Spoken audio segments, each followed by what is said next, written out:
Narito na naman ang mainit na balita mula sa mundo ng social media na hatid sa inyo ni Madam Chika. Isang malaking balitang hihatid ngayon sa ating mga viewers. Ang kasong kinakaharap niya Speaker Martin Romualdez ay sumabog at naging sentro ng kontrobersya sa buong bansa.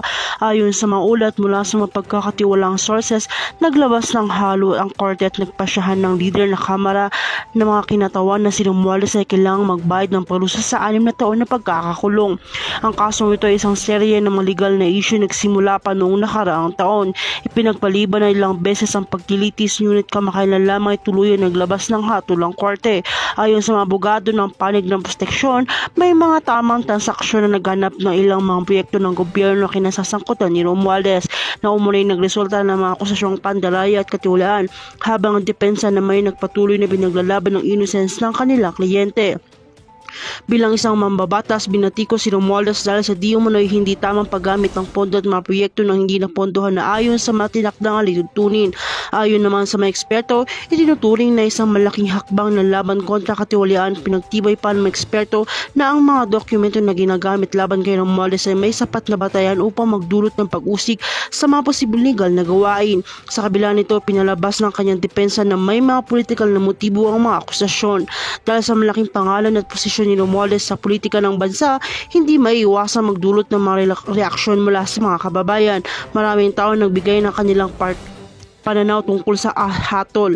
Ang ilan nagsabi ito ay isang hakbang tungo sa mas malinaw na gobyerno. Samantalang iba naman ay tinuturing itong isang atake lamang sa mga politiko na may malalaking impluwensya sa bansa.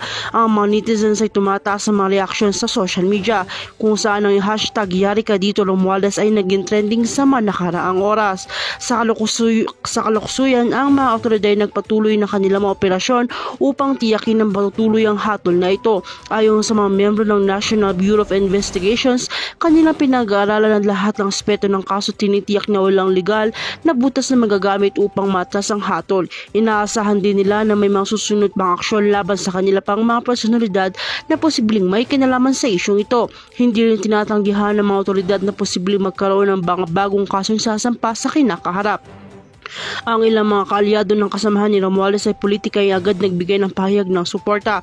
Ayon sa kanila, hindi nila tinatanggap ang hatol laban sa kanilang kasamahan at nagsabing ito ay isang halimbawa ng political na persecution. Sa kabila ng bansa, may mga taga-suporta ng administrasyon na nagsasabing ito ay isang makatarungang desisyon at isang mensahe na walang sinuman anuman ang kanilang posisyon ng ligtas sa batas.